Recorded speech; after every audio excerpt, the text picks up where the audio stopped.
आज है 11 2024।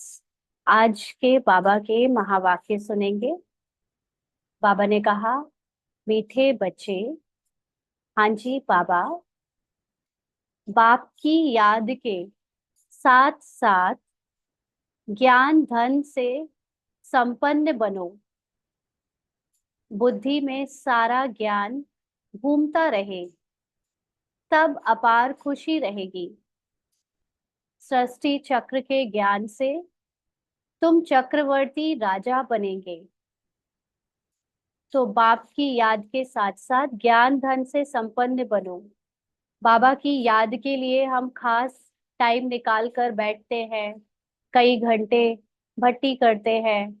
काफी काफी देर बैठने वाला योग की आदत हो गई है। लेकिन उसके साथ साथ बहुत जरूरी है कि हम ज्ञान की विस्तार को भी समझें।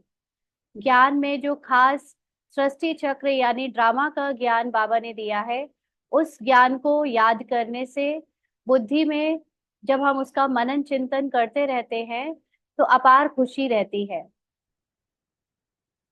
तो हम उस ज्ञान के चिंतन से चक्रवर्ती राजा बन जाते हैं।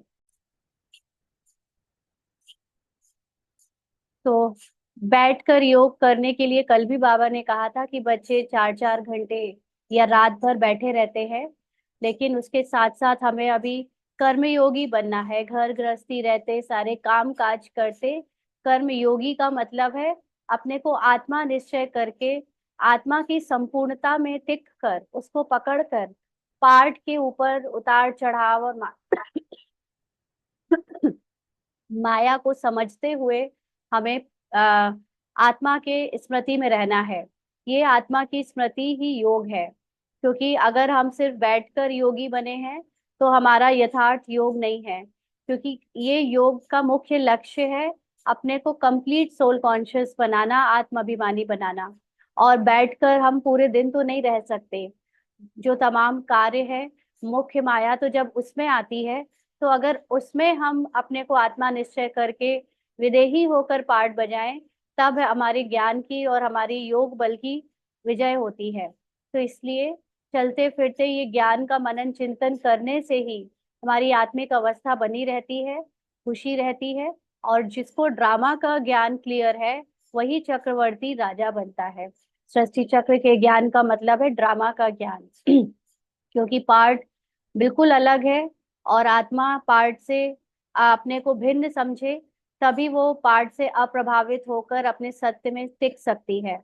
नहीं तो पार्ट उसको बार बार खींच लेगा, ड्रामा खींच लेगा, और वो अपनी जो आत्मा की स्थिति है उससे धोखा खाकर पार्ट की स्थिति से धोखा खाकर हमेशा यही सोचती रहेगी कि कर्मातीत बनने में तो बहुत समय है, जीवन मुक्ति तो अभी मिल ही नहीं सकती। जबकि जब आत्मा की कॉन्शियसनेस से हम पार्ट प्ले करते हैं तो जीवन मुक्ति अनुभव होती है।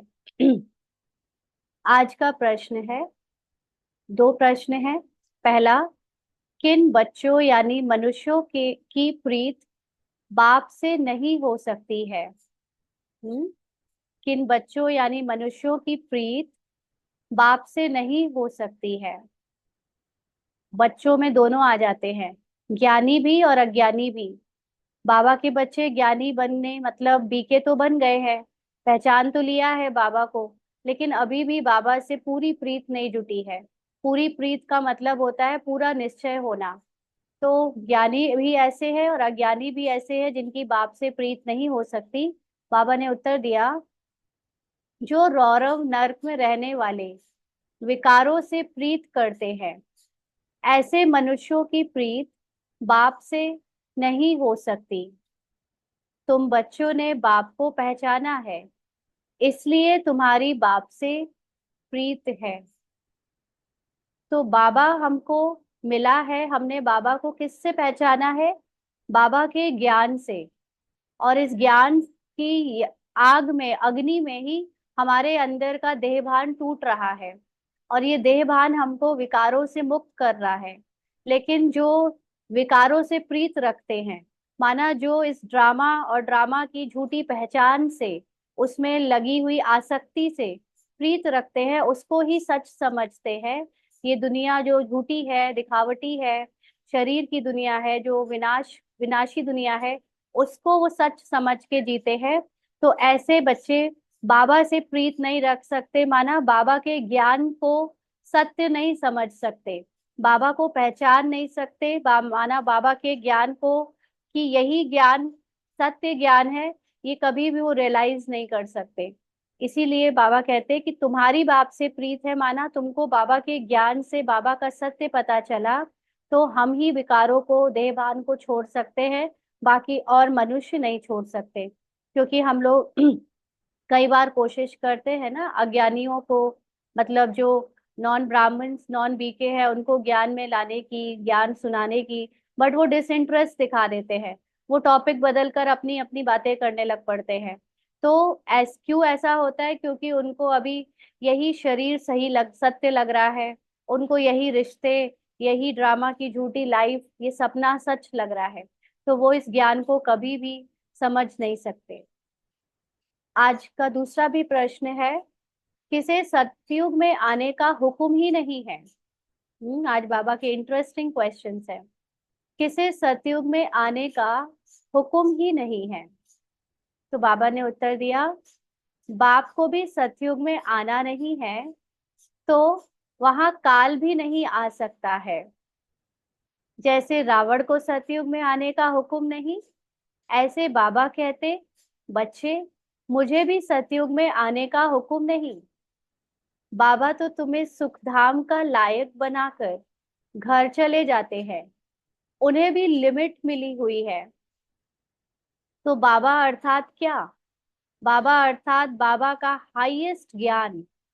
तो ये ज्ञान सतयुग में नहीं जाता, बाबा नहीं जाता। बाबा कोई फिजिकल आइडेंटिटी तो है नहीं, बाबा का कोई शरीर तो है नहीं जो बाबा वहां पर आएगा। हम भी आत्माएं वहां पर जब जाती हैं, तो हमारी चेतना या हमारी सोल कॉन्शियस स्थिति वहां जाती है, और फिर वो वहां पार्ट बजाती है। तो वहां पर अपने को सोल समझने के कारण वहां पर काल जैसी कोई बात होती ही नहीं। काल यानी मृत्यु, मृत्यु की बातें तभी होती है जब विनाशी शरीर को हम सत्य समझते हैं। जब विनाशी शरीर की कोई भान ही नहीं होता, तो उसके लिए कोई काल की बात भी नहीं होती, क्योंकि आत्मा की जर्नी है वहां पर। आत्मा ही जीवन में वहां पे अपने आप को एक चोला छोड़ के दूसरा चोला बदलते हुए अनुभव करती है, और उसमें कोई उसे दुख नहीं होता। क्योंकि जैसे अभी हम ये कपड़े बदलते हैं, तो हमें कपड़े बदलने में कोई दुख नहीं होता। तो वहां भी शरीर का कोई भान ना होने से वहां काल का कोई ज्ञान नहीं है, काल होता नहीं। और दूसरा, बाबा का ज्ञान नहीं होता, क्योंकि वहां ऑलमोस्ट सभी आत्माएं बाबा के समान सोल कॉन्शियस स्थिति में जाकर पार्ट बजाती हैं। इसीलिए देवी देवता कहलाती है, इक्वल टू गॉड। तो वहां पर ना बाबा जाता है, बाबा का ज्ञान भी नहीं जाता, और ये काल की एंट्री भी नहीं है, क्योंकि शरीर की कोई भी भान नहीं है वहां पर। तो इस समय ही बाबा हमको ये ज्ञान से सुख धाम जाने के लायक बना रहा है, माना सोल कॉन्शियस स्थिति में टिका रहा है। और बाबा के ज्ञान का ये संगम युग में लिमिट है, इतने ही दिनों में ये ज्ञान इमर्ज होता है, हमको हमारा परिवर्तन कर देता है, और फिर लुप्त हो जाता है। बाबा भी चला जाता है। बाबा चला जाता है, कैसे पता चलेगा? बाबा आया, कैसे पता चला? बाबा आया, बाबा के ज्ञान से पता चला। अगर बाबा ने ज्ञान नहीं दिया होता, तो भक्ति के जैसे साक्षात्कार भले होते रहते, लेकिन परिवर्तन नहीं होता। तो बाबा आया तो बाबा का ज्ञान से पता चला, ऐसे ही बाबा का जाना, बाबा का ज्ञान यानी पढ़ाई खत्म होने से पता चल जाएगा। ओम शांति। बाप बैठ रूहानी बच्चों को समझाते हैं। रूहानी बच्चे याद की यात्रा में बैठे हुए हो, पूछ रहे हैं बाबा, अपने को आत्मा निश्चय करके बैठे हो? अंदर में ये ज्ञान है ना कि हम आत्माएं याद की यात्रा पर है। यात्रा अक्षर तो जरूर दिल में आना चाहिए। यात्रा क्यों? क्योंकि आत्मा निरंतर चल रही है, आत्मा कभी ना रुकी है, आत्मा ना कभी रुकेगी। आत्मा चलती जा रही है, उसके पार्ट बदलते जा रहे हैं। तो चलती जा रही है क्या मतलब ऐसा नहीं है कि कोई आत्मा डिस्टेंस या कोई स्थान चेंज कर रही है, लेकिन आत्मा के ऊपर निरंतर पार्ट परिवर्तित होते जा रहे हैं, और आत्मा उन पार्ट का अनुभव, पार्ट का पहचान बनती जा रही है। तो वो एक निरंतर यात्रा में है। ये बात जरूर दिल में आनी चाहिए, क्योंकि यही बात हमको ज्ञानी बनाती है, और यही बात हमको अज्ञानियों से अलग करती है ना। आप अनजान अज्ञानी लोगों से बात करोगे तो वो आत्मा की बात में कि पुनर्जन्म और ये जो कर्मों का फल मिलता है, उसमें मूंझ जाते हैं। वो कहते हैं कि ऐसा नहीं होना चाहिए कि कर्मों का फल हमें दूसरे जन्म में मिले, हमें कुछ याद नहीं, ऐसा कुछ भी मतलब। तो वो इस तरह से या आत्मा की बात को समझ नहीं पाते। लेकिन हम ज्ञान में हैं, इसलिए हमको ये यात्रा जरूर याद आनी चाहिए। जैसे वह यात्रा करते हैं, हरिद्वार अमरनाथ जाने की यात्रा पूरी की, फिर लौट आते हैं। यहाँ फिर तुम बच्चों की बुद्धि में है कि हम जाते हैं शांति धाम। बाप ने आकर हाथ पकड़ा है। तो हमारी यात्रा कहाँ पर एंड होती है? शांति धाम में। शांति धाम का मतलब जब आत्मा अपनी बॉडी को पूरी तरह भूल कर विदेही बन जाती है, कर्म करते उसको शरीर का भान नहीं रहता, और वो जब उस भान से परे होकर कर्मातीत हो जाती है, तो उसके बाद फिर उसको शरीर छोड़ने के बाद जो कंप्लीट साइलेंस की स्थिति मिलती है, वो है उसका शांति धाम। तो बाप ने आकर हाथ पकड़ा है। हाथ पकड़कर पार ले जाना होता है ना।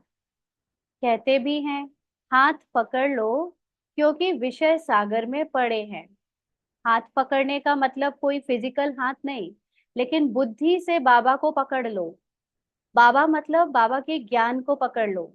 बाबा जो हमको ज्ञान देता है उसको बुद्धि में इतना बैठा लो, सबकॉन्शियस माइंड में ट्रांसफर कर लो कि जो विषय सागर की नदी है, माना ये संसार में जो विकारों में देहभान में डूबी हुई दुनिया है, वो तुमको खींच ना सके, तुमको वापस अपने में गिरा ना सके।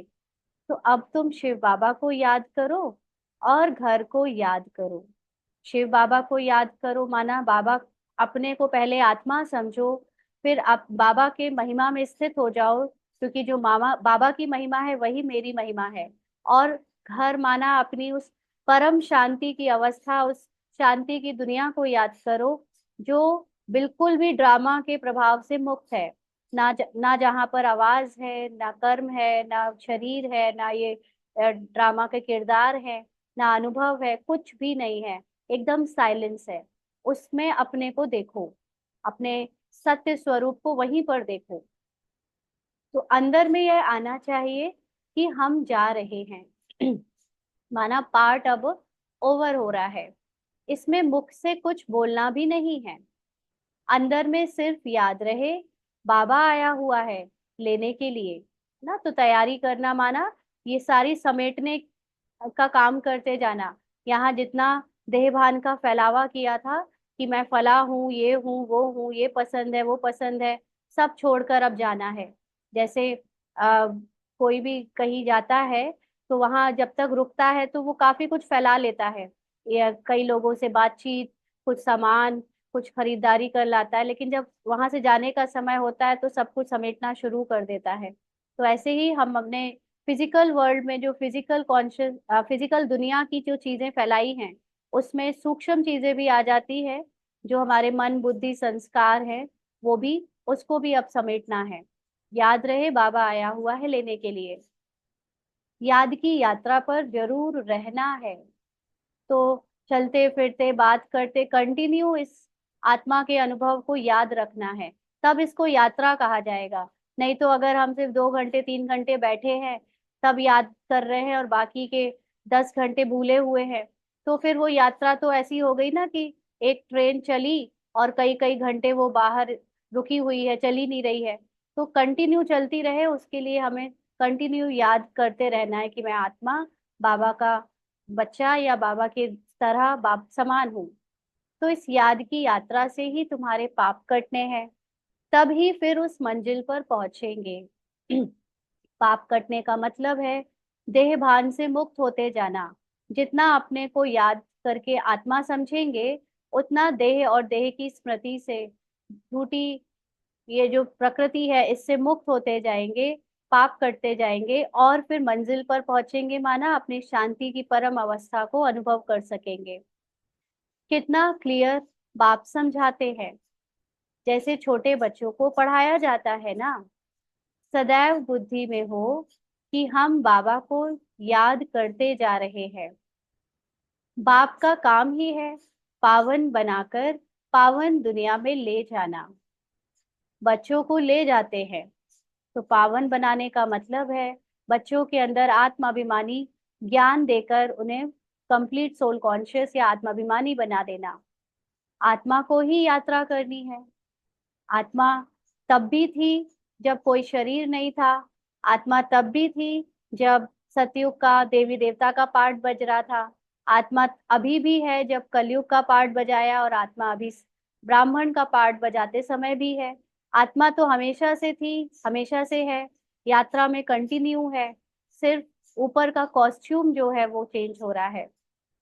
तो हम आत्माओं को बाप को याद करके अब घर जाना है, माना अब कॉस्ट्यूम छोड़ना है। तो घर पहुंचेंगे, फिर बाप का काम पूरा हुआ। तो कॉस्ट्यूम छोड़ने के पहले अपने को पहले स्मृति से आत्मा याद दिलाना है, क्योंकि शरीर छूट जाने के बाद तो ना शरीर रहता है, ना स्मृति रहती है। आत्मा के निराकारी स्वरूप में तो उसको कुछ भी ना याद करने को होता है, ना अनुभव करने को होता है। लेकिन अगर आत्मा ने शरीर छोड़ते समय जो सूक्ष्म शरीर है, जो संकल्पों से और संस्कारों से बना है, अगर उसमें देह भान से छूटा, तो आत्मा अपनी संपूर्ण शांति को अनुभव नहीं कर पाएगी। क्योंकि संपूर्ण शांति के लिए उसका सूक्ष्म शरीर को छोड़ना भी जरूरी है। और सूक्ष्म शरीर तभी छूटता है जब उसके अंदर उसकी आत्मा की स्मृति हो और देह की दुनिया की संस्कारों की, स्वभाव की या संकल्पों की उसमें बिल्कुल भी लेयर ना चढ़ी हो। और तभी सूक्ष्म शरीर खत्म होता है। जब नो संकल्प नो संस्कार, तब सूक्ष्म शरीर खत्म होता है। और नो संकल्प नो संस्कार कब होंगे? जब मैं पूरी तरह से नो बॉडी, जब मुझे बिल्कुल भी बॉडी का भान नहीं रहेगा तब। तो इसीलिए शरीर रहते हमको शांति की अवस्था अपने को आत्मा समझकर प्राप्त करनी है, और इसी से फिर हम बाबा के घर या अपने घर पहुंचेंगे। तब बाबा का काम पूरा होगा। बाप आते ही है पतित से पावन बनाकर ले जाने के लिए। पढ़ाई तो यहाँ ही पढ़ते हैं, भले घूमो फिरो, कोई भी काम काज करो, बुद्धि में यह याद रहे। इसके लिए ऐसा त्यागने की जरूरत नहीं है कि अब हम कहीं जाएंगे नहीं, या हम सब नौकरी वगैरह छोड़ देंगे। नहीं, सब कुछ कर सकते हैं, लेकिन बस इतना ध्यान रहे कि बुद्धि में निरंतर या बार बार ये अभ्यास रहे कि मैं आत्मा इस पार्ट से अलग हूँ। ये बार बार याद दिलाना है। योग अक्षर में यात्रा सिद्ध नहीं होती है ना। अगर योग वर्ड यूज करेंगे तो उसमें यात्रा मतलब फिर तो वो बैठ कर करने वाला अ, काम हो गया। उसमें आत्मा की यात्रा सिद्ध नहीं होती है। योग सन्यासियों का है। तो जो हठ योग की बात करें तो वो सन्यासियों ने इन्वेंट किया है। वह तो सब है मनुष्यों की मत। आधा कल्प तुम मनुष्य मत पर चले हो, आधा कल्प दैवी मत पर चले थे। अभी तुमको मिलती है ईश्वरीय मत, यानी भगवान का ज्ञान सिर्फ इस समय मिलता है। देवता बन जाने के बाद बाबा का ज्ञान नहीं रहेगा। सिर्फ वहां पर जो देवी देवताओं का पार्ट है, उसमें जो ज्ञान की वहां पर प्रारब्ध होगी वो मिलेगी। मतलब वहां पर वो पार्ट में ज्ञान जो बजना होगा देवताओं के द्वारा लेने देने का, वो बजेगा। ये ईश्वरीय ज्ञान खत्म हो जाएगा। तो योग अक्षर नहीं कहो, याद की यात्रा कहो। यात्रा कहने से याद रहता है कि हमें चलते फिरते भी बाबा को याद करना है। आत्मा को यह यात्रा करनी है। वह होती है जिस्मानी यात्रा, शरीर के साथ जाते हैं। इसमें तो शरीर का काम ही नहीं। आत्मा जानती है हम आत्माओं का वह स्वीट घर है। बाप हमको शिक्षा दे रहे हैं जिससे हम पावन बनेंगे। तो इसमें चलते फिरते काम काज करते भी आत्मा इस बात को याद रखे कि हम आत्माएं इधर की वासी नहीं है, हमारा घर स्वीट होम, घर आत्माओं की दुनिया है, तो भी हम चलते फिरते योग में हैं। तो बाबा हमको यही शिक्षा दे रहा है कि हम पावन बने, यानी काम काज करते चलते फिरते उससे निर्वृत्त रहे, उससे हम न्यारे रहे। याद करते करते तमो प्रधान से सतो प्रधान बनना है। यह है यात्रा। हम बाप की याद में बैठते हैं क्योंकि बाबा के पास ही जाना है। बाप आते ही है पावन बनाने सो तो पावन दुनिया में जाना ही है। बाप पावन बनाते हैं, फिर नंबरवार पुरुषार्थ अनुसार तुम पावन दुनिया में जाएंगे। तो जो जो पहले पहले सोल कॉन्शियस स्मृति में टिकता जाएगा वो पहले पहले जाएगा। तो इसका मतलब ये तो नहीं कि हम सोचे कि हमें टिकना ही नहीं है, हमें यही दुनिया चाहिए। इसको क्या कहेंगे? इसको कहेंगे कि वो कंप्लीटली विकारों में डूब गया, विकारों में देह भान में चला गया, पतित दुनिया में चला गया। तो जाना तो सबको है, चाहे कोई अपने को सोल समझे और चाहे ना समझे। लेकिन जो अपने को सोल निरंतर समझकर पार्ट प्ले करेगा, उसको फिर इस संसार में आने वाला समय है या जो चल रहा है उसमें दुख और उसमें देह भान के कारण जो प्रभाव पड़ सकता है वो उसको नहीं पड़ेगा। वो एकदम न्यारा होकर खुशी खुशी शरीर छोड़ेगा। और जो नहीं समझेगा अपने को आत्मा, उसको तो फिर बहुत सजाएं खानी पड़ेंगी, दुख होगा, शरीर के भान की जितनी भी स्मृतियां और प्रभाव है उस पर पड़ेगा। तो बाबा कहते हैं यह ज्ञान बुद्धि में रहना चाहिए। हम याद की यात्रा पर है, हमको इस मृत्यु लोक से में लौटकर नहीं आना है। माना अब अगर शरीर छूटा तो आत्मा सोल कॉन्शियस स्थिति से शरीर छोड़े, ताकि कलयुग में, कलयुग के प्रभाव में उसका जन्म ना हो। बाबा का काम है हमको घर तक पहुंचाना। इसीलिए जो एडवांस पार्टी में मुख्य बहुत अच्छे महारथी शरीर छोड़कर गए हैं, जिनकी सोल कॉन्शियस स्थिति अच्छी थी, वो लोग भले ही यहाँ पर कहीं जन्म लिया है उन्होंने, लेकिन उनके ऊपर इस कलयुग का प्रभाव नहीं है। वो जीवन मुक्त अवस्था में है, जहाँ भी हैं उनके अंदर कोई हिसाब किताब का पार्ट नहीं चल रहा है। वो कंप्लीटली संबंध में है बस, और अपना सेवा का पार्ट बजा रहे हैं, लेकिन सारे बंधनों से मुक्त होकर। तो अभी हमारे में भी अगर कोई शरीर छोड़े और अगर उसको आत्म अभिमानी स्टेज से शरीर छोड़ेगा, तो उसको कलयुग वाले दुख नहीं होंगे, बीमारी आदि और जो हिसाब किताब हम लोग झेलते आए, जिसके कारण शरीर समझ के दुखी होते आए, उससे मुक्त होकर जन्म लेंगे जहां भी लेंगे। तो इसीलिए निरंतर हर समय आत्म अभिमानी स्टेज में रहें। ये नहीं सोचे कि जब विनाश आ जाएगा तो हम बन जाएंगे आत्म अभिमानी, क्योंकि अपने इस पार्ट का विनाश तो कभी भी हो सकता है, ये पार्ट तो कभी भी रुक सकता है, खत्म हो सकता है। तो हमारा सूक्ष्म शरीर कहीं ओल्ड स्मृति और ओल्ड संकल्पों से ना छूट जाए। भले ही उसमें ज्ञान है, लेकिन अभी हम ज्ञान का स्वरूप तो नहीं बने हैं। तो ज्ञान का स्वरूप बने, हर समय आत्मा का अनुभव या अपने में फील करते रहे चलते फिरते भी। तो हमको इस मृत्यु लोक में लौट कर नहीं आना है। बाबा का काम है हमको घर तक पहुंचाना, माना कंप्लीट सोल कॉन्शियस बनाना। बाबा रास्ता बता देते हैं। अभी तुम तो मृत्यु लोक में हो, फिर अमर लोक नई दुनिया में होंगे। बाप लायक बनाकर ही छोड़ते हैं, छोड़ेंगे नहीं बाबा ऐसे किसी को, चाहे जैसे करे। सुखधाम में बाप नहीं ले जाएंगे, मतलब बाबा अब वहां पर ले जाकर हमें नहीं छोड़ेगा, ये अभी की अभी हमें सुखधाम के लायक बनना होगा, ताकि हमारी प्रारब्ध हमको वहां ले जाए, है ना। इसलिए बाबा कहता है कि इनकी लिमिट हो जाती है घर तक पहुंचाना। माना बाबा हमको इस लास्ट 84 जन्म के शरीर से छुड़ाकर पूरे 63 जन्म के हिसाब किताब से छुड़ाकर हमारी मूल शांति की अवस्था में पहुंचा देता है। बाबा का घर लिमिट काम का यहीं तक है। बाबा हमारे लिए बस इतना ही करने आया है। लेकिन जो हम बॉडी में रहते सोल कॉन्शियस स्थिति से कर्म करते हैं, उन कर्मों की प्रारब्ध हमारी सतयुग त्रेता में बनती है, और वो हम फिर प्रारब्ध भोगते हैं अपने आप। उसमें बाबा को हमारे साथ जाने की जरूरत नहीं होती। तो यह सारा ज्ञान बुद्धि में रहना चाहिए। सिर्फ बाप को याद नहीं करना चाहिए, साथ में ज्ञान भी चाहिए।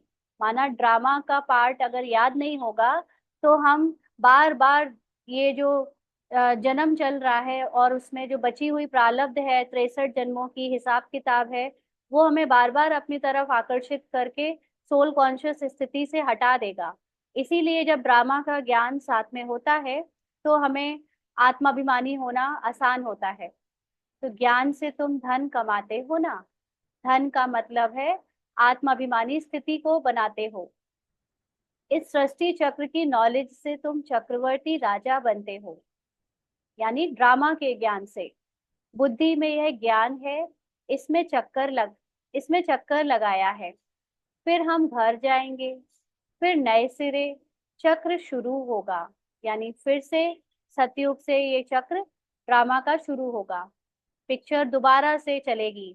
ये सारा ज्ञान बुद्धि में रहे तब खुशी का पारा चढ़े। बाप को ही याद करना है, शांति धाम सुख धाम को भी याद करना है। शांति धाम को याद करने से क्या होता है, एक बिल्कुल बॉडी लेस, जो ये drama less, sensation less, emotion less stage को हम अपने अंदर जीते जी अनुभव कर पाते हैं। और सुख धाम को याद करने से हम जो अपने कर्म में पार्ट में अभी कलयुगी पार्ट को देखकर विचलित हो जाते हैं, वो सतयुग के पार्ट को याद करके खुशी में आ जाते हैं। तो 84 का चक्र अगर याद नहीं करेंगे तो चक्रवर्ती राजा कैसे बनेंगे। सिर्फ एक को याद करना तो सन्यासियों का काम है, क्योंकि वह इनको जानते नहीं हैं, ब्रह्म को ही याद करते हैं। बाप तो अच्छी रीति बच्चों को समझाते हैं। याद करते करते ही तुम्हारे पाप कट जाने हैं, है ना। हमें कोई खास और हठयोग करने की या ये बहुत ज्यादा शरीर को तपाने की जरूरत नहीं है। सिर्फ अपने को आत्मा समझकर हर कर्म में, हर सीन में बार बार ज्ञान का चिंतन करने से पाप कट जाने हैं, माना देह भान निकल जाना है। पहले तो घर जाना है, ये है रूहानी यात्रा। गायन भी है चारों तरफ लगाए फेरे, फिर भी हरदम दूर रहे, अर्थात बाप से दूर रहे। शरीर समझकर फेरे लगाते रहे, तीर्थ यात्रा करते रहे, भगवान को बुलाते रहे, लेकिन आत्मा की स्थिति में तो बाप सदा ही हमारे साथ था। तो बाबा से दूर रहे क्योंकि खुद को आत्मा नहीं समझा। तो जिस बाप से बेहद का वर्षा मिलना है, उनको तो जानते ही नहीं। कितने चक्कर लगाए हैं, हर वर्ष भी कई यात्रा करते हैं। पैसे बहुत होते हैं तो यात्रा का शौक रहता है। यह तो तुम्हारी है रूहानी यात्रा, तुम्हारे लिए नई दुनिया बन जाएगी। फिर तो नई दुनिया में ही आने वाले हो, जिसको अमरलोक कहा जाता है। वहां काल होता नहीं जो किसी को ले जाए, क्योंकि वहां शरीर का भान नहीं होता। शरीर होता है लेकिन प्रकृति अधीन होती है हमारे। हम आत्मा की स्थिति में बहुत पावरफुल होते हैं और स्मृति में होते हैं कि हम आत्मा मास्टर हैं, ना कि शरीर। तो इसलिए शरीर का जब पार्ट ओवर होना होता है तो आत्मा बड़ी खुशी खुशी शरीर को छोड़कर दूसरा शरीर धारण करती है। इसलिए वहां काल नहीं होता। काल को हुक्म ही नहीं नई दुनिया में आने की। रावण की तो यह पुरानी दुनिया है ना, माना देह भान की दुनिया तो ये कलयुगी दुनिया है। तुम बुलाते भी यहाँ हो। बाप कहते हैं मैं पुरानी दुनिया में पुराने शरीर में आता हूँ, मुझे भी नई दुनिया में आने का हुक्म नहीं। यहाँ तक कि बाबा बाबा का ज्ञान, ना बाबा क्या है, बाबा अपने ज्ञान से ही पता चलता है कि बाबा है, भगवान है। तो बाबा का ज्ञान नई दुनिया में नहीं आ सकता। मैं तो पतितों को ही पावन बनाने आता हूँ। तुम पावन बन फिर औरों को भी पावन बनाते हो। सन्यासी तो भाग जाते हैं। कहाँ भाग जाते हैं, गुप्त हो जाते हैं, है ना, एकदम गुप्त हो जाते हैं, गुम हो जाते हैं। पता ही नहीं पड़ता है कहाँ चले गए, क्योंकि वह ड्रेस ही बदल देते हैं, है ना। वो जो हम लोग अभी लौकिक जीवन में रहते हुए नॉर्मल कलरफुल ड्रेस या वाइट ड्रेस पहन के यहीं बीच में सबके रहते हैं, और वो लोग तो अपना ऊपर से पूरा भेष बदल लेते हैं, बाल बड़े बड़े, दाढ़ी भी अलग हो जाती है, ऊपर से जो शरीर का वस्त्र है वो भी चोला धारण कर लेते हैं, सन्यासियों वाला जैसा भी उनका होता है। तो वो पूरी तरह गुम हो जाते हैं। जैसे एक्टर्स रूप बदलते हैं, कभी मेल से फीमेल बन जाते हैं, कभी फीमेल से मेल बन जाते हैं, यह भी रूप बदलते हैं। सतयुग में थोड़ी ऐसी बातें होंगी। तो यहाँ पर भी जो बहुत ऊंचे सन्यासी हैं, उनके साथ भी ऐसा होता है कि वो जब अपने सूक्ष्म शरीर में पहुंच जाते हैं, फिजिकल शरीर को छोड़कर, तो भी उनका जो पार्ट है वो सन्यासियों का अलग रहता है। सतयुग में वो पार्ट उनका काम नहीं आता, इसलिए वहां ये ज्ञान, उनका ज्ञान या उनकी रिद्धि सिद्धि वहां जरूरत नहीं पड़ती। तो सतयुग में ऐसी बातें नहीं होती। बाप कहते हैं, हम आते हैं नई दुनिया बनाने। आधा कल्प तुम बच्चे राज्य करते हो, फिर ड्रामा प्लान अनुसार द्वापर शुरू होता है। देवताएं वाम मार्ग में चले जाते हैं। वाम मार्ग का मतलब अपने को शरीर समझना, गलत रास्ते में, झूठी स्मृति के रास्ते में चले जाते हैं। उन्हों के बहुत गंदे चित्र भी जगन्नाथपुरी में है। जगन्नाथ का मंदिर है। यूं तो उनकी राजधानी थी, जो खुद विश्व के मालिक थे। वह फिर मंदिर में जाकर बंद हुए। उनको काला दिखाते हैं। इस जगन्नाथ के मंदिर पर तुम बहुत समझा सकते हो, और कोई इनका अर्थ समझा नहीं सकते कि कैसे पहले सतयुग में देवी देवता थे, उनकी पूरी राजधानी थी, फिर कैसे वो वाम मार्ग में गए तो उन्होंने अपने ही मंदिर बनवा कर उसमें गंदे चित्र बने, तो अपनी वृत्ति के कारण वो उनकी मूर्ति को भी काला कर दिया गया। ऐसी बातें वहां पे समझा सकते हैं। देवता ही पूज्य से पुजारी बनते हैं। वह लोग तो हर बात में भगवान के लिए कह देते, आपे ही पूज्य, आपे ही पुजारी, आप ही सुख देते हो, आप ही दुख देते हो।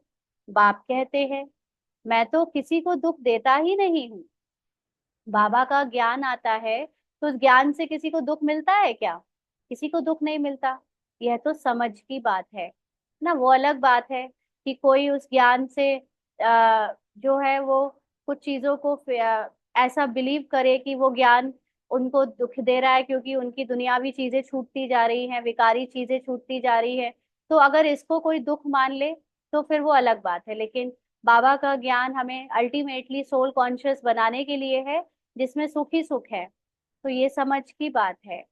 बाबा कहते, बच्चा जन्मा तो खुशी होगी, बच्चा मरा तो रोने लग पड़ेंगे, क्योंकि देह भान में अपने को शरीर समझते हैं, तो इसलिए उनको शरीर की बातों से दुख मिलता है। कहेंगे भगवान ने दुख दिया। अरे, यह अल्पकाल का सुख दुख तुमको रावण राज्य में ही मिलता है। मेरे राज्य में दुख की बात नहीं होती। रावण राज्य का मतलब जहाँ तुम गलत ज्ञान को धारण करते हो, गलत स्मृति में रहते हो, तो वहां सुख दुख मिलता है। ये स्मृति बाबा ने थोड़ी ना दी है। बाबा की स्मृति की दुनिया तो अलग है। वो तो सतयुग है, वहां दुख की कोई बात नहीं होती। सतयुग को कहा जाता है अमर लोक। इनका नाम ही है मृत्यु लोक। अकाले मर पड़ते हैं। वहां तो बहुत खुशियां मनाते हैं। आयु भी बड़ी रहती है। कहाँ पर? सतयुग में। बड़ी में बड़ी आयु 150 वर्ष की होती है। यहाँ भी कभी कभी ऐसे कोई की होती है, परंतु यहाँ तो स्वर्ग नहीं है ना। स्वर्ग की जो ऐश्वर्य है उसकी बात ही कुछ और है। कलयुग में बाय ड्रामा कुछ किसी किसी का पार्ट हो जाता है लंबी आयु का, लेकिन ऐसा तो नहीं कि उसको दुख नहीं मिलता। कोई शरीर को बहुत संभाल से रखते हैं तो आयु बड़ी भी हो जाती है, फिर बच्चे भी कितने हो जाते हैं। परिवार बढ़ता जाता है, वृद्धि जल्दी होती है। जैसे झाड़ से टालियां निकलती हैं, 50 टालियां, और उनमें और 50 निकलेंगी, कितना वृद्धि को पाते हैं। यहाँ भी ऐसे है ना। यहाँ पर क्या होता है, नए रिश्ते जुड़ते जाते हैं, पुराने रिश्तों से अलग हो जाते हैं, तो वो पुराने रिश्तों की अपनी अलग शाखा बन जाती है, और उनकी भी फिर आगे नए रिश्ते बनते हैं, तो पुरानी शाखाओं की और भी शाखाएं बन जाती हैं। माना अगर हम लोग देखें तो हमारे ही पूर्वज हमारे ही दादा और परदादा की फैमिली के कई सारे लोग आज हमारे टच में नहीं है, वो हैं कहीं और है, उनकी अपनी फैमिली, उनका अपना विस्तार है। तो ऐसे अगर हम और ऊपर का अपना देखते जाएं, दादा परदादा और उनके बीच सबका, तो कैसे हम सब एक ही जगह से आए हैं और अब चारों तरफ फैल गए हैं। कईयों से छूट गया है रिश्ता फिजिकल फॉर्म में, और कईयों से नया बन गया है। ये कंटिन्यू चलता आ रहा है कई सालों से ना। तो इसलिए ये पेड़ की तरह है, एक बड़ा बड़ पेड़ है जैसे, तो बाबा उसका मिसाल दे रहे हैं कि सारा झाड़ खड़ा है, फाउंडेशन है नहीं। तो जो शाखाएं जमीन पे जहां जहां गिर जाती हैं, उनकी रूट्स जहां पे जमीन पे गड़ जाती है, वो नई थुर बना लेते हैं, सपोर्ट करते हैं पेड़ को। बाकी जो मेन फाउंडेशन था, थुर था, वो अब है नहीं। यहाँ भी आदि सनातन देवी देवता धर्म का फाउंडेशन है नहीं। माना मुख्य जो धर्म हम जिसमें आए थे, वो अब है नहीं। कोई को पता ही नहीं देवताएं कब थे, वह तो लाखों वर्ष कह देते हैं। आगे तुम कभी ख्याल भी नहीं करते थे, बाप ही आकर यह सब बातें समझाते हैं। तुम अभी बाप को भी जान गए हो, और सारे ड्रामा के आदि मध्य अंत ड्यूरेशन आदि सबको जान गए हो। तो इतनी सारी रहस्यमयी गुत्थियां थी जो भक्ति मार्ग में, कंफ्यूजन ही कंफ्यूजन था कि हम कौन हैं, कहाँ से आए हैं, भगवान कौन है, इस संसार में हम क्या कर रहे हैं, हमारा क्या पर्पस है। इस सारा ज्ञान बाबा ने अब हमको दे दिया है। नई दुनिया से पुरानी, पुरानी से नई कैसे बनती है, यह कोई नहीं जानते। अभी तुम बच्चे याद की यात्रा में बैठते हो। यह यात्रा तो तुम्हारी नित्य चलनी है। माना जब तक जीवन है ये वाला, जब तक ये पार्ट प्ले होना है, तब तक हमें अपने आप को निरंतर आत्मा याद कराना है। घूमो फिरो, परंतु इस याद की यात्रा में रहो। कई बार सोचते हैं ना कि घूमने फिरने में बाबा को भूल जाते हैं, तो हम बैठकर योग करने के लिए कहीं जाते नहीं। या हम कई बार ये सोचते हैं कि बैठकर ही योग किया जाता है, घूमने फिरने में योग को योग नहीं कहेंगे। तो ऐसा भी नहीं है। योग का मतलब सिर्फ इतना है, अपने को आत्मा निश्चय करके जो बाबा की महिमा है उसमें टिकाना है। और अगर कर्म में जो बचा हुआ पार्ट है, उसकी जो प्रारब्ध आती है, माना उसमें जो कभी हिसाब किताब आ जाते हैं, उस समय जब हम पार्ट में गिर जाते हैं, तब ये याद की यात्रा अगर यूज नहीं करी, अपने को आत्मा निश्चय नहीं किया और अपने सत्य को याद नहीं किया, तो फिर हम निरंतर याद की यात्रा में कैसे रह पाएंगे। माना निरंतर अपने को आत्मा कैसे समझेंगे, क्योंकि बार बार पार्ट हमको गिरा देगा। पार्ट की जो बुराइयां है वो हमें याद आएंगी, तो लगेगा कि हम तो अभी संपूर्ण नहीं बन रहे हैं, जबकि आत्मा तो रियल में संपूर्ण है ही। आत्मा के ऊपर जो असंपूर्णता की लेयर चढ़ी है, उसको हमें मिटाना है। तो उसको यात्रा में हमें धीरे धीरे साफ करते जाना है। इसलिए रूहानी यात्रा हर समय करनी है। तुम जानते हो भक्ति मार्ग में हम भी उन यात्राओं पर जाते थे, बहुत बार यात्रा की होगी। जो पक्के भक्त होंगे, बाबा ने समझाया है, एक शिव की भक्ति करना, वह है अव्यभिचारी भक्ति। माना जो और किसी देवी देवता की पूजा ना करे, और किसी गुरु गोसाई शरीरधारी की पूजा ना करे, सिर्फ एक शिवलिंग की ही भक्ति करे, उसको कहते हैं अव्यभिचारी भक्ति। फिर देवताओं की होती है, फिर पांच तत्वों की भक्ति करते हैं। यानी जो जितना ज्यादा मिक्सचर में जाता है, जिसके अंदर जितना अज्ञान आता जाता है, फिर वो उतनी ही मिक्स भक्ति करने लगता है। पहले देवताओं की, फिर पांच तत्वों की। देवताओं की भक्ति फिर भी अच्छी है, क्योंकि उन्हों का शरीर फिर भी सतो प्रधान है। मनुष्यों का शरीर तो पतित है ना। तो जो लोग मनुष्यों की भक्ति करने लगते हैं, गुरु गोसाई की भक्ति करने लगते हैं, वो भक्ति गिरी हुई भक्ति है। वह तो पावन है। फिर द्वापर से लेकर सब पतित बन पड़े हैं, नीचे गिरते आते हैं। सीढ़ी का चित्र तुम्हारे लिए बहुत अच्छा है समझाने का। जिन्न की भी कहानी बताते हैं ना। क्या कहानी है जिन्न की? कि एक बार एक किसी को जिन्न मिला, और वो उससे कहता था कि आपको मुझे हर वक्त काम बताना होगा, नहीं तो मैं चला जाऊंगा। तो अब कोई उसे काम बताए तो वो फटाक से कर देता था चुटकी बजाते ही। तो कोई कितने काम बताएगा। तो मालिक परेशान हो गया कि इसको क्या काम बताओ। तो उसको आइडिया आया कि उसने कहा ये जो सीढ़ी रखी है, तुम एक काम करो, इस सीढ़ी को चढ़ो उतरो, चढ़ो उतरो, फिर जब कोई और काम होगा तो बीच में मैं बुला लूंगा। तो उसको ये काम जब से बता दिया तो वो यही करता था।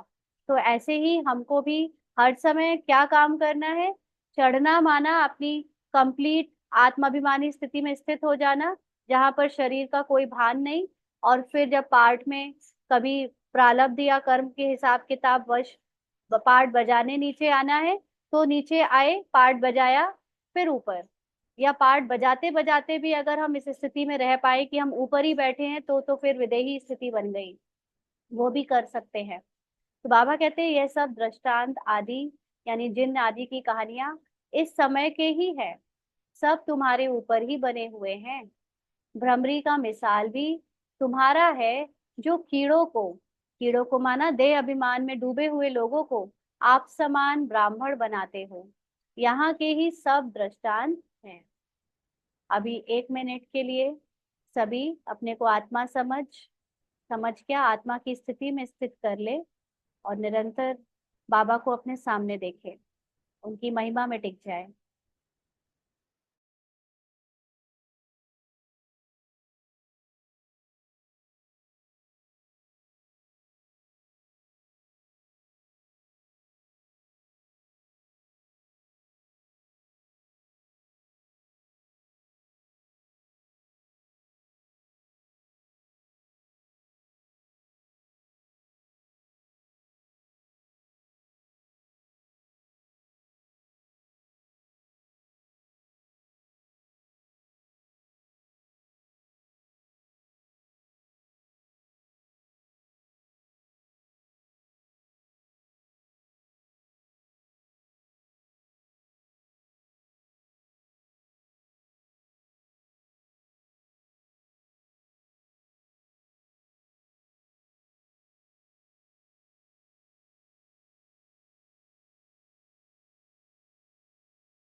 आगे बाबा कहते हैं, तुम बच्चे पहले जिस्मानी यात्रा करते थे, अभी फिर बाप द्वारा रूहानी यात्रा सीखते हो।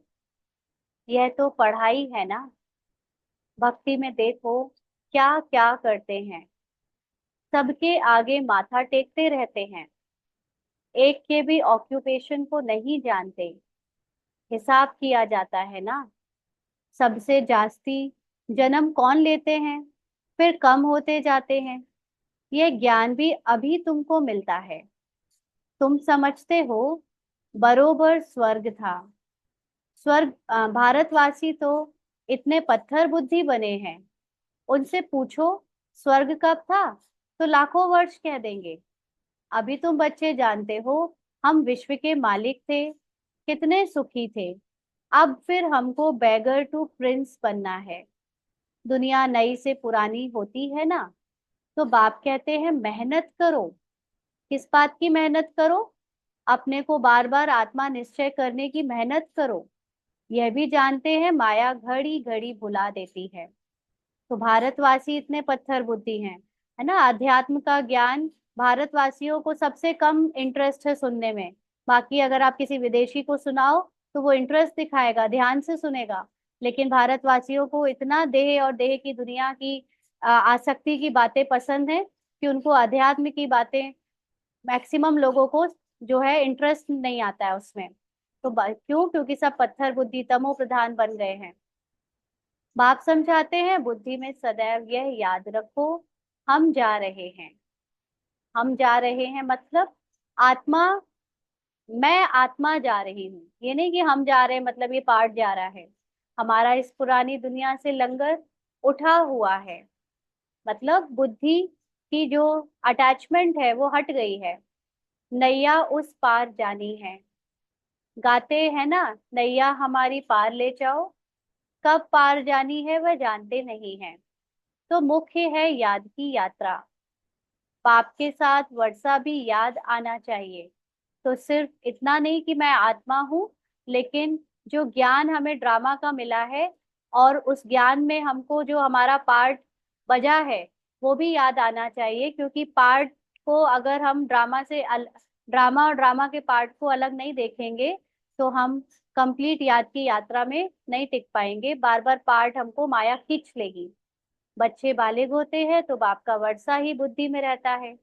तुम तो हो ही बड़े हो ही माना, ये यहाँ पर जो ज्ञान रोज सुनने वाले बच्चे हैं वो तो पहले से ही शरीर में बड़े हैं, तभी तो ये ज्ञान को समझ पा रहे। छोटे शरीर के बच्चों को तो नहीं समझ आएगा।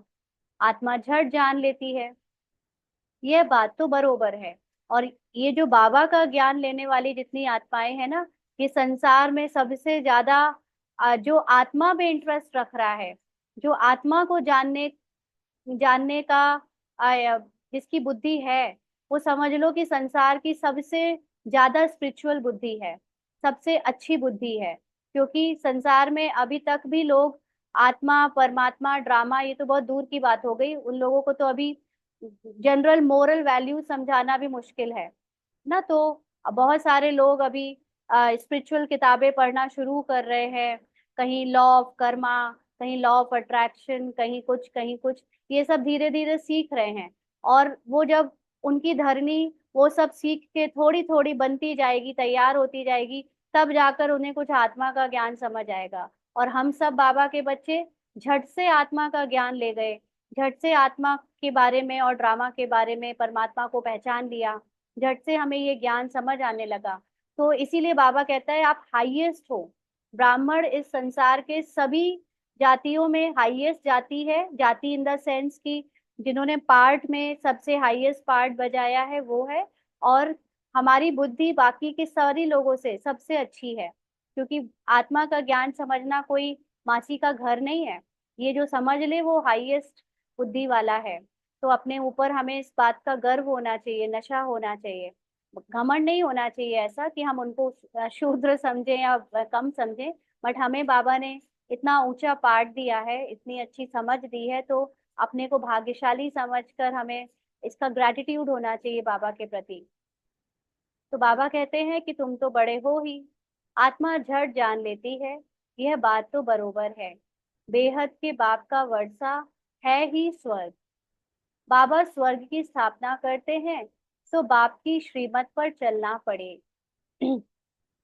बाप कहते हैं पवित्र जरूर बनना है, क्योंकि स्वर्ग की दुनिया में आत्मा का जो ज्ञान है वो नहीं जाएगा, लेकिन आत्मा का अनुभव, आत्मा का स्वरूप जाएगा।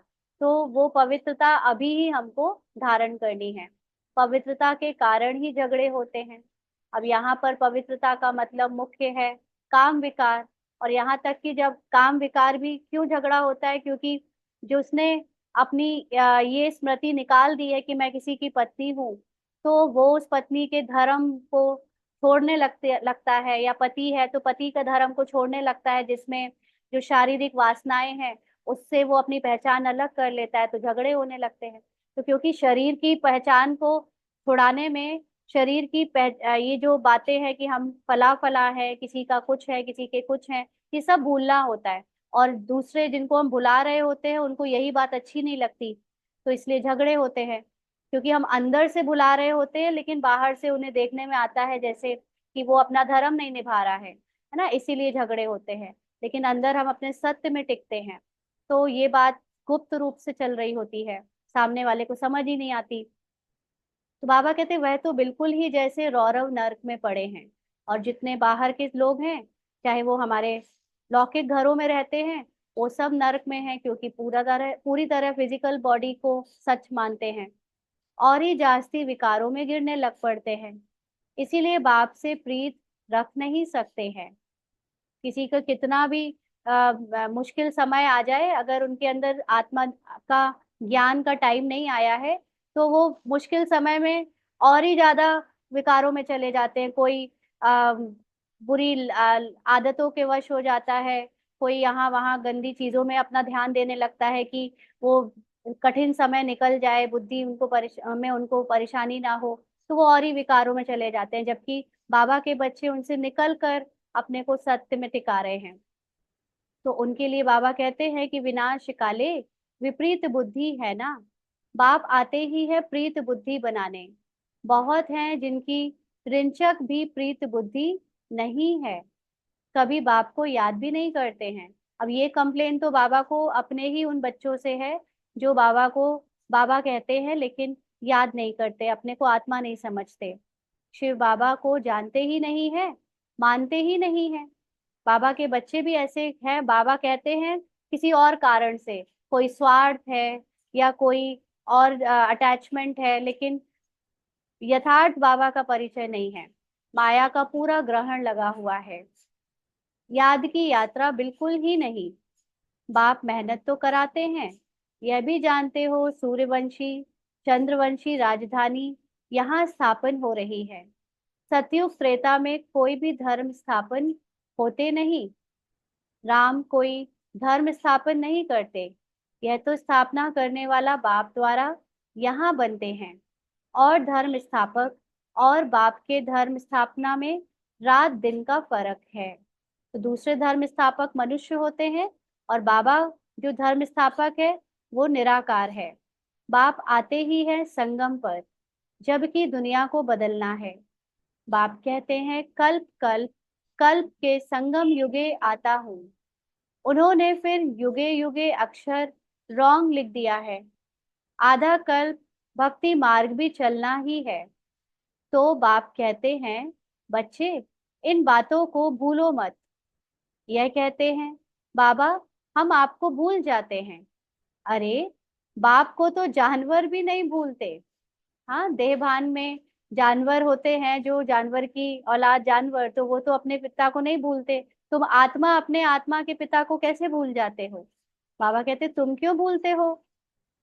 अपने को आत्मा नहीं समझते हो, देह अभिमानी बनने से ही तुम बाप को भूलते हो। माना जब आत्मा नहीं समझते हो तो बाबा याद नहीं आता है। अब जैसे बाप समझाते हैं वैसे तुम बच्चों को भी टेव यानी आदत रखनी चाहिए, भबके से बात करनी चाहिए, यानी आत्माभिमानी होकर बात करनी चाहिए। ऐसे नहीं कि बड़े आदमी के आगे तुम पंक हो जाओ। पंक हो जाओ माना कमजोर पड़ जाओ, अपने को उनसे कम समझने लगो। क्योंकि जिसको अपने आत्मा का ज्ञान है और ड्रामा का ज्ञान है, वो कोई रईस आदमी जो पार्ट में रईस है, या कोई पार्ट में बहुत टैलेंटेड है, या पार्ट में कोई पावरफुल पद में है, या पार्ट में उसका कोई बहुत सेलिब्रिटी स्टेटस है, वो पार्ट में है। लेकिन आत्मा उसके अंदर अज्ञानी है, और वो बाबा का अगर बच्चा नहीं है तो वो हमसे कम ही भाग्यशाली है, भले पार्ट में वो कुछ भी बजाए, है ना। तो ये जिसको स्मृति होगी तो वो अपने नशे से भपके में रहेगा, और जिसको ये ड्रामा और अपनी आत्मा का नशा नहीं है, वो तो उसके सामने फंक हो जाएगा, अपने को कमजोर समझेगा, या अपने को उससे कम पद वाला या जो भी छोटा समझेगा।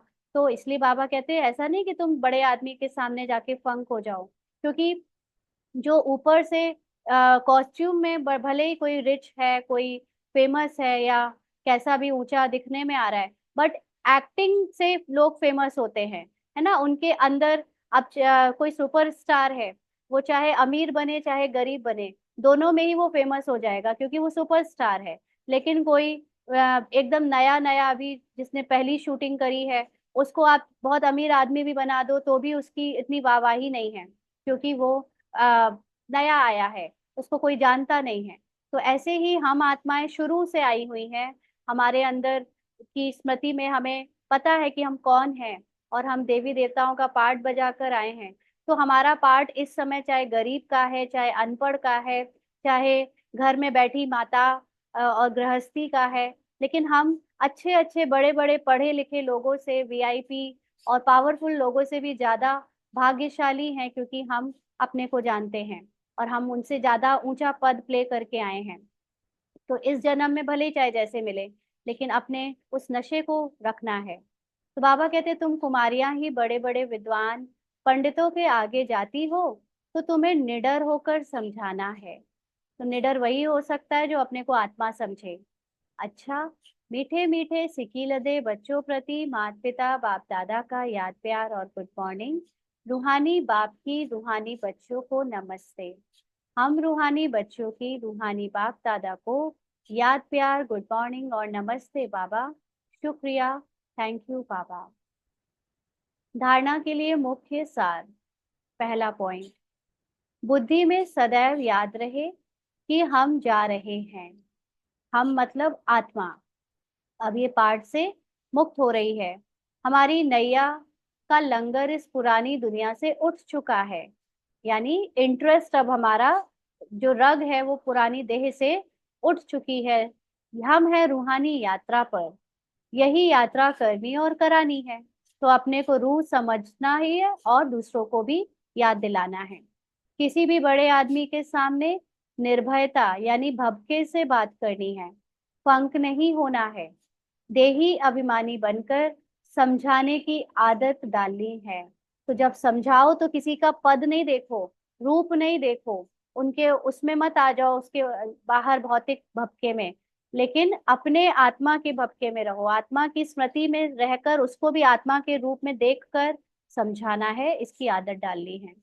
आज का वरदान है व्यर्थ व माया से इनोसेंट बन दिव्यता का अनुभव करने वाले महान आत्मा भव। व्यर्थ व माया से इनोसेंट बन दिव्यता का अनुभव करने वाले महान आत्मा भव। तो बाबा ने समझाया कि महान आत्मा अर्थात सेंट उसे कहेंगे जो व्यर्थ और माया से इनोसेंट होगा। सेंट का मतलब इंग्लिश में क्या होता है? एकदम सन्यासी जैसे, जो बहुत ऊंचा होता है, महान होता है, भगवान के करीब रहता है। तो इस समय हम भी अपने को महान या सेंट के रूप में तब समझे जब हम ड्रामा से, देह की बातें, फालतू की बातों से जो बज रही हैं पाठ अनुसार, उससे हम अनभिज्ञ रहे, उससे हम न्यारे रहे। तो जैसे देवताएं इससे इनोसेंट थे, ऐसे अपने वो संस्कार इमर्ज करो। ऐसा नहीं कि हम अभी देवताओं की तरह जानेंगे नहीं कि क्या बुरा क्या अच्छा होता है, लेकिन जानकर भी हमारी उसमें बिल्कुल रग नहीं जाएगी। तो ऐसे संस्कार इमर्ज करो। व्यर्थ के अविद्या स्वरूप बनो। माना मुझे उन चीजों में बिल्कुल भी ध्यान ना जाए, ऐसा अविद्या स्वरूप बनो। अविद्या एक्चुअली में तो सतयुग में होगी। अभी तो अविद्या होना मुश्किल है क्योंकि अभी सब कुछ पता है। लेकिन हम ज्ञान का इतना मनन चिंतन करते रहें कि जो चीजें हमारे काम की नहीं है उनमें बिल्कुल भी हमारी स्मृति जाए ही ना। क्योंकि यह व्यर्थ का जोश कई बार सत्यता का होश, यथार्थता का होश समाप्त कर देता है। माना जो ड्रामा में पार्ट बजा रहे हैं, उसका जोश कभी कभी जो हमारी सत्य आत्मा का होश है वो समाप्त कर देता है। इसलिए समय, श्वास, बोल, कर्म, सब में व्यर्थ से इनोसेंट बनो। जिस समय हम किसी से बात कर रहे हैं, संपर्क में आ रहे हैं, उस समय चेक करें कि कहीं हम ड्रामा की इतनी ज्यादा स्मृति और बातों में खो तो नहीं गए कि आत्मा के सत्य को उस समय याद ही नहीं रखा। तो जब व्यर्थ की अविद्या होगी, जब फालतू बातें ना करेंगे, ना सुनेंगे, ना अपने अंदर उसको चिंतन जाने देंगे, तो दिव्यता स्वतः अनुभव होगी और अनुभव कराएगी। तो हमारी दिव्यता में कमजोरी आने का मुख्य कारण है हम व्यर्थ की बातें बोलते, सुनते, करते, देखते वगैरह है। अगर हम ये सब बिल्कुल इससे अलग हो जाए, इसमें बिल्कुल ध्यान ना दें, तभी हमारी दिव्यता झलक सकती है। कई बार हम लोग लौकिक में होते हैं, तो लौकिक में हम भूल जाते हैं कि हम कौन हैं। अपने रियल आइडेंटिटी को, अपनी सत्य और अपनी दिव्यता को याद नहीं रख पाते, और हम जिनसे मिलते हैं उनको पुरानी स्मृति के अकॉर्डिंग उनके साथ घुल मिल जाते हैं, और फिर वो जैसी फालतू की और व्यर्थ की बातें कर रहे होते हैं उसमें हम भी अपना करने लग जाते हैं। तो हमारा ऐसे में हम अपनी दिव्यता से बहुत दूर हो जाते हैं। इसलिए हमें अपना ध्यान रखना है कि हम कभी भी दूसरों की व्यर्थ की बातों में फंसे नहीं, और उसमें अपने माया के सामने अपनी जो ज्ञान का अनुभव है उसको भुलाए नहीं। स्लोगन है, फर्स्ट डिवीजन में आना है तो ब्रह्मा बाप के कदम पर कदम रखो। तो ब्रह्मा बाबा ने साकार में जैसा भी पार्ट बजाया है उसको भी कॉपी करो, और जो बाबा ने सूक्ष्म में गुप्त रूप में अपने पुरुषार्थ को किया है उसको भी कॉपी करना है। तो बाबा ने साकार में क्या पार्ट बजाया ये तो सबको दिखता है ना। सबको मतलब बाबा की कहानियों से, बाबा के जो भी एक्सपीरियंस है सुनाने वाले, उनसे पता चल जाता है। तो हम उसको तो कॉपी करें ही, लेकिन साथ साथ जो बाबा ने अंदर से आत्म अभिमानी होने का गुप्त पुरुषार्थ किया है उसको भी याद करें और उसको भी मैच करें। तो बाबा के कदम पर कदम रखने से हम फर्स्ट डिवीजन में आ जाएंगे। ओम शांति। आज के अव्यक्त इशारे हैं, जैसे होली पर लोग आपस में गले मिलते हैं, ऐसे यहाँ संस्कार मिलन की मंगल मिलन है। एक दो के संस्कार को जान करके, एक दो के स्नेह में एक दो से मिलजुल कर रहना है। जैसे कोई से विशेष स्नेह होता है तो उनसे मिक्स हो जाते हो, ऐसे एक दो में मिक्स होने के लिए जितना ही नॉलेजफुल उतना ही सरल स्वभाव बनो। ब्राह्मण बनने के बाद हमको कई बार नॉलेज होने का अभिमान आ जाता है, और क्योंकि जब दो चार जब 10 ब्राह्मण संगठन में मिलते हैं तो सब एक दो को आ, अपने आप को कोई नॉलेज से कम नहीं समझता, और फिर उसी नॉलेज के आधार पर हम अपना एक फॉल्स ईगो बना लेते हैं, एक नया देह अभिमान बना लेते हैं बी के आइडेंटिटी का, जिसके कारण हमारा जो आपस में संस्कार का मिलन होना चाहिए वो ना होकर और ही आपस में एक अहम में फंस जाते हैं। तो बाबा इस संस्कार मिलन की रास को सक्सेसफुल करने के लिए हमें बता रहा है कि जब तुम अपने को सरल स्वभाव वाला और उतना ही नॉलेजफुल रखोगे, माना अपनी आत्मा के जो सत्य सरल स्वभाव की स्थिति है जिसमें वो सबके पार्ट को देखकर भी सबको बराबर का प्यार देती है, क्योंकि वो जानती है कि पार्ट सबके अलग अलग नूंदे हुए हैं, सब उसको ड्रामा अनुसार बजा रहे हैं, किसी का कैसा संस्कार है, लेकिन इसके अंदर बजाने वाली आत्मा एकदम मेरे जैसी है। तो ये जो याद रखेगा उसको ऑटोमेटिकली सबके कठिन से कठिन संस्कारों को भी फेस करने में या उसके साथ मिक्स होने में डिफिकल्टी नहीं आएगी, क्योंकि वो अंदर के स्वरूप को देखेगा ना कि बाहर के स्वरूप को। तो ऐसे में संस्कार मिलन की मंगल मिलन मेल बेला हो जाएगी। अच्छा, ओम शांति।